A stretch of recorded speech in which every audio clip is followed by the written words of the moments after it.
Simple గా సంవత్సరానికి cinema చేస్తున్నారు ఈ డైరెక్టర్. 6 నెలల్లోనే స్టార్ట్ చేయడం, సూపర్ ఫాస్ట్ గా సినిమా కంప్లీట్ చేయడం, అదే లెవెల్లో సూపర్ సక్సెస్ కొట్టడం అనేది అలవాటైపోయింది ఈ డైరెక్టర్ కి.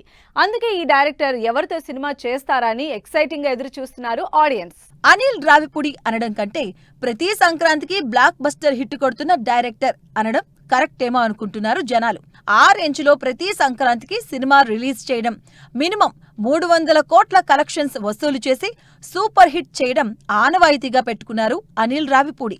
మరోవైపు జనాలు కూడా అనిల్ రావిపూడి సినిమా అంటే గ్యారంటీ హిట్ అనే నిర్ణయానికి వచ్చేశారు. అనిల్ ప్రస్తుతం వెంకటేష్, కళ్యాణ్ రామ్ తో సినిమా చేస్తున్నారు. హీరో ఎవరైనా సరే 6 నెలల్లో సినిమా కంప్లీట్ చేసి సంక్రాంతికి సినిమా రిలీజ్ చేసి హిట్ కొట్టడం అనిల్ కి చెల్లింది. అందుకే అనిల్ రావిపూడి ఎవరితో సినిమా చేస్తున్నారంటూ ఆసక్తిగా చూస్తారు ఆడియన్స్. ఇప్పటికే వెంకటేష్, కళ్యాణ్ రామ్ తో సినిమాను స్టార్ట్ చేసిన అనిల్ నెక్స్ట్ ఏ హీరోలతో సినిమా చేస్తారా, మళ్ళీ ఇదే జోనర్లో చేస్తారా, లేక వీటికి బ్రేక్ ఇచ్చి భగవంత్ కేసరి లాంటి సీరియస్ సబ్జెక్ట్ చేస్తారా అన్న చర్చ జరుగుతుంది. ఇంట్రెస్టింగ్ కథలతో ఆడియన్స్ ముందుకొచ్చే నాగశ్విన్ కూడా కెరియర్ స్టార్ట్ చేసిన దగ్గర నుంచి అన్ని హిట్స్ కొట్టారు. 2 ఏళ్ల క్రితం ఆడియన్స్ కి సరికొత్త ఎక్స్పీరియన్స్ ఇచ్చిన కల్కికి సీక్వెల్ గా మూవీ చేస్తున్నారు నాగశ్విన్.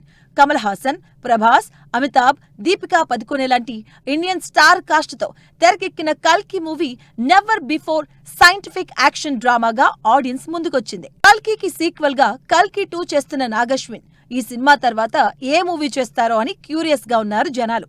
నాగశ్విన్ ఒకవైపు భారీ బడ్జెట్ మూవీస్ తో పాటుగా సింపుల్, సెన్సిటివ్ సినిమాలకు కూడా ఇంపార్టెన్స్ ఇస్తారు.